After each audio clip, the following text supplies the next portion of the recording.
TDP అధినేత చంద్రబాబు, జనసేన అధినేత Pawan కళ్యాణ్లకు YCP MLA మాజీ మంత్రి పేర్ని నాని సవాల్ విసిరారు. వై నాట్ పులివెందుల అన్న వారందరికీ ఆహ్వానం పలుకుతున్నామని తెలిపారు. పులివెందులలో పోటీ చేస్తే మీరో మేమో తేలిపోతుందని స్పష్టం చేశారు. ఎమ్మెల్సీ ఎన్నికల ఫలితాల నేపథ్యంలో వైసీపీ ఎమ్మెల్యే మాజీ మంత్రి పేర్ని నాని కీలక వ్యాఖ్యలు చేశారు.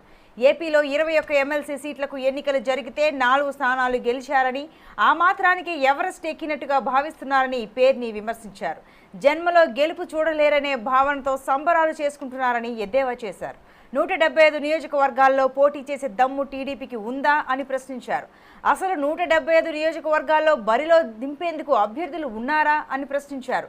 టీడీపీకి 38 నియోజకవర్గాల్లో అసలు అభ్యర్థులే లేరన్న ఆయన 10 మందిని కలుపుకుంటే కానీ పోటీ చేయలేని పరిస్థితి చంద్రబాబుదని వ్యంగ్యాస్త్రాలు సంధించారు నాని.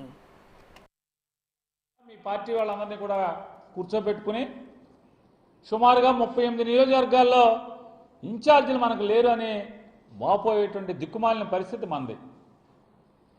ఏ చంద్రబాబు నాయుడు గారు అవును కదా, సుమారుగా 38 నియోజకవర్గాల్లో పోటీ చేయడానికి అభ్యర్థులు దొరకని పరిస్థితులు చంద్రబాబు నాయుడు అయితే ఇవాళంట మామూలుగా 175 వైసీపీని ఓడిస్తా అంట. ముందు ఆ 38 నియోజకవర్గాలకు అభ్యర్థులను ఎత్తుక్కోవే బాబు చంద్రబాబు నాయుడు. తర్వాత వైఎస్ఆర్ కాంగ్రెస్ పార్టీని ఓడిస్తావా, నువ్వు ఓడిపోతావా, మళ్ళీ 2019 రిపీట్ అవుతుందా చూద్దాం. కంగారే ఉంది, ఇంకో సంవత్సరం ఉంది కదా. 175 సీట్లలో పవన్ కళ్యాణ్కి ఎన్ని ఇస్తున్నావు? భారతీయ జనతా పార్టీలో తెలుగుదేశం జెండా మోస్తున్న వాళ్ళకి ఎన్ని ఇస్తావు?